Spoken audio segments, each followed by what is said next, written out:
आज हम बीए तृतीय वर्ष के 5वें सेमेस्टर में हिंदी साहित्य का आधुनिक काल कविता में आधुनिक हिंदी काव्य का सामान्य परिचय पढ़ेंगे। हिंदी काव्य में आधुनिक युग का प्रवर्तन भारतेंदु हरिश्चंद्र से माना जाता है। भारतेंदु का आना हिंदी कविता में एक युगांतर प्रस्तुत करता है। इस युग को साहित्यिक पुनरुत्थान, राष्ट्रीय चेतना परक काव्य परंपरा एवं आदर्श काव्य का युग कहा जा सकता है। इससे पूर्व हिंदी में रीतिकालीन काव्यधारा प्रवाहमान थी। इस काव्यधारा की प्रमुख विशेषताएं श्रृंगार को प्रधानता, लक्षण ग्रंथों का निर्माण तथा आश्रयदाताओं को प्रश्न करने के प्रयास इत्यादि थी। इस कविता का जनता के सुख दुख से कोई संबंध नहीं था। सन 1857 के उपरांत मुगल साम्राज्य के वैभव एवं विलास के अंत के साथ साथ इस विलास प्रधान कविता की भी समाप्ति हो गई। सन 1857 के प्रथम स्वतंत्रता संग्राम ने देश में एक नव चेतना उत्पन्न कर दी थी। अंग्रेजी सरकार के शासन और शिक्षा से छुटकारा पाने के लिए भारतवासियों ने प्रयास आरंभ कर दिए थे। जीवन में होने वाले परिवर्तन के साथ साथ काव्य में भी परिवर्तन होने लगे। कविता रूपी सरिता पुरानी रूढ़ियों को तोड़कर स्वतंत्र रूप से बहने लगी। संपूर्ण आधुनिक हिंदी काव्य धारा को निम्नलिखित 6 भागों में विभाजित किया जा सकता है। पहला है भारतेंदु युग। पहला क्या है? भारतेंदु युग, जिसका समय 1857 से 1900 ईस्वी। दूसरा हमारा है द्विवेदी युग। दूसरा हमारा क्या है? द्विवेदी युग, जिसका समय क्या है? 1900 से 1920 ईस्वी। 1900 से 1920 ईस्वी। तीसरा हमारा छायावादी युग। तीसरा हमारा क्या है? छायावादी युग, जिसका समय क्या है? 1920 से 1935 ईस्वी। 1920 से 1935 ईस्वी। फिर हमारा है प्रगतिवादी युग। फिर हमारा क्या है? प्रगतिवादी युग। इसका समय क्या है? 1935 से 1943। 1943। प्रयोगवादी युग। फिर हमारा हो जाएगा 5वां प्रयोगवादी युग, जिसे नई कविता भी कहा जा सकता है। 1943 से लेकर 1960 ईस्वी। 1943 से लेकर 1960 ईस्वी। फिर हमारा है साठोत्तरी या समकालीन कविता। छठा पॉइंट है हमारा 1960 से आज तक। 1960 से आज तक आधुनिक हिंदी काव्यधारा की प्रमुख विशेषताएं भी इन 6 भागों के आधार पर अंकित की जा सकती है, जो निम्नलिखित है। पहला है भारतेंदु युग।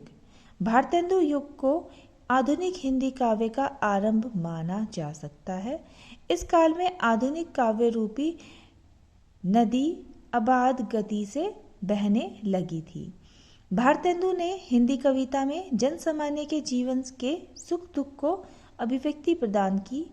इस प्रकार कविता जनजीवन के समीप आई। इस युग के अन्य प्रमुख कवि बद्री नारायण चौधरी, प्रेमघन, प्रताप नारायण मिश्र, ठाकुर जगमोहन सिंह आदि थे। इस युग की कविता में प्राचीन और नवीन युग की काव्य प्रवृत्तियों का मिला-जुला रूप दिखाई पड़ता है। इस युग में भक्ति भावना, रीतिकालीन श्रृंगार भावना के साथ साथ राष्ट्रीयता, सामाजिक चेतना, प्रकृति चित्रण आदि आधुनिक काव्यगत विशेषताएं भी दिखाई देती है। इस युग की कविता के महत्व इस बात में भी है कि इसमें देश और जनता की भावनाओं तथा समस्याओं को पहली बार अभिव्यक्ति मिली। क्या बोला जा रहा है? पहली बार अभिव्यक्ति मिली। इस काल के कवियों ने देश की सामाजिक, आर्थिक और राजनीतिक दशा के करुण चित्र प्रस्तुत किए। समाज सुधार का स्वर इनमें प्रबल है। भारतेंदु और उनके युग के अन्य कवियों ने अतीत के सांस्कृतिक गौरव का चित्र प्रस्तुत करके लोगों में आत्मसम्मान की भावना भरने का प्रयत्न किया। इस युग का काव्य अपने युग की समस्याओं और आवश्यकताओं की अभिव्यक्ति है। इस युग में काव्य की भाषा ब्रज थी। दूसरा हमारा हो जाएगा द्विवेदी युग। सन 1900 ईस्वी में सरस्वती के प्रकाशन के साथ द्विवेदी युग प्रारंभ होता है। यह युग खड़ी बोली के आंदोलन का युग है। महावीर प्रसाद द्विवेदी, श्रीधर पाठक, अयोध्या सिंह उपाध्याय, हरिओद, मैथिली शरण गुप्त आदि के प्रयत्नों से काव्य में ब्रज भाषा के स्थान पर खड़ी बोली का सफलतापूर्वक प्रयोग होने लगा। इस युग को हम आदर्शवादी काव्य परंपरा का युग कह सकते हैं। यह काव्य युग भारतेंदु कालीन प्रवृत्तियों का विकास काल कहा जा सकता है। श्रीधर पाठक, अयोध्या सिंह उपाध्याय, मैथिली शरण गुप्त, राम नरेश त्रिपाठी, रामचरित्र उपाध्याय, शिया राम शरण गुप्त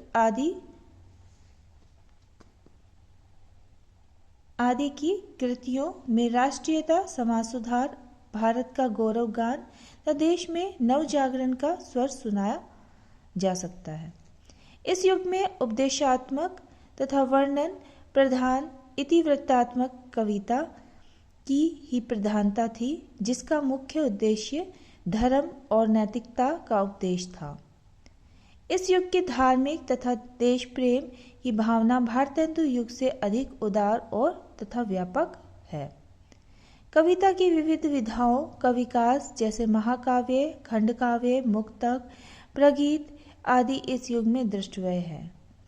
साकेत और प्रिय प्रवास इस युग के दो प्रतिनिधि महाकाव्य हैं, जिनमें द्विवेदी युगीन भाव, भाषा, छंद आदि की सभी प्रवृत्तियां और प्रिय प्रवास इस युग के दो प्रतिनिधि काव्य हैं।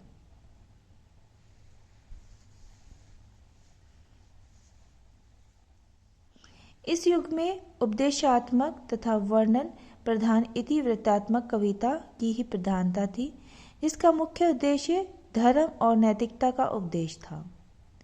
इस युग की धार्मिक तथा देश प्रेम की भावना भारतेंदु युग से अधिक उदार और व्यापक है।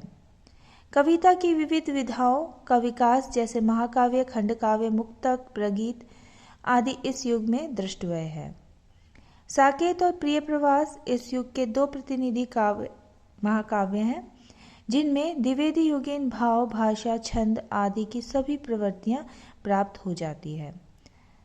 संक्षेप में हम कह सकते हैं द्विवेदी युग का महत्व नए विषयों और नई भाषा दोनों दृष्टियों से है। तीसरा है छायावादी युग। द्विवेदी युग की उपदेशात्मक एवं इतिवृत्तात्मक कविता की प्रतिक्रिया स्वरूप छायावादी कविता का विकास हुआ। प्रसाद पंत निराला, महादेवी वर्मा तथा डॉक्टर राम कुमार वर्मा इस काव्यधारा के प्रतिनिधि कवि हैं। हिंदी की आधुनिक कविता में छायावादी कविता को सर्वश्रेष्ठ माना जा सकता है। यह काव्य आधुनिक युग का स्वर्ण काव्य है। इस काव्य में व्यक्तिगतता की प्रधानता है। प्रकृति सौंदर्य के चित्रण में प्रकृति के प्रति इन कवियों का आकर्षण और प्रेम व्यक्त होता है और कहीं कहीं प्रकृति के भीतर विराट को भी इन कवियों ने अनुभव किया। इस कविता से श्रृंगार की प्रधानता है, परंतु यह श्रृंगार रीतिकालीन श्रृंगार भावना से भिन्न है। यह श्रृंगार स्थूल तथा मांसल न होकर सूक्ष्म एवं काल्पनिक है। छायावादी काव्य भाषा अलंकृत तथा मुक्त छंद विधान की दृष्टि से भी अनुपम है। कामायनी, पल्लव,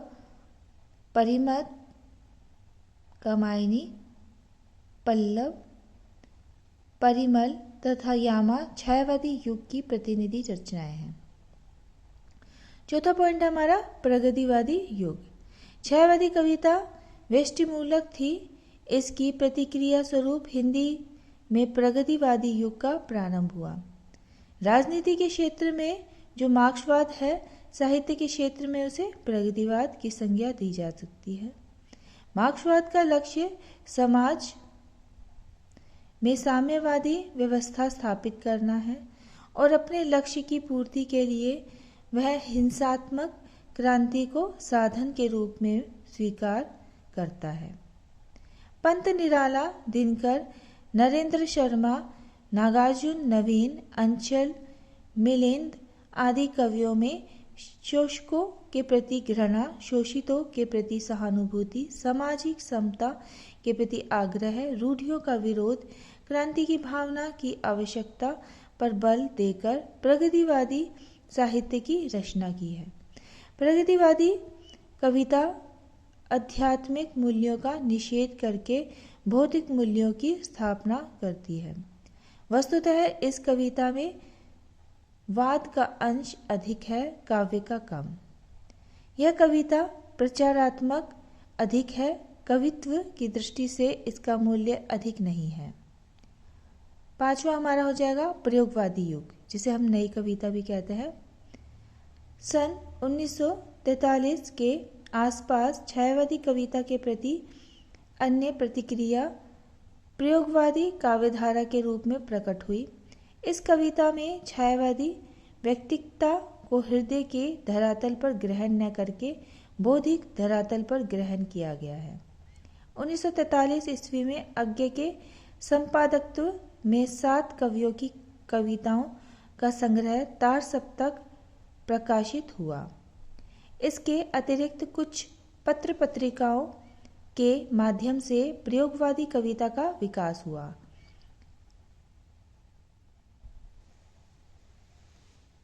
कौन सी पत्रिका का विकास हुआ? यहाँ पर क्या बोला जा रहा है कि इसके अतिरिक्त कुछ पत्र पत्रिकाओं का विकास भी हुआ।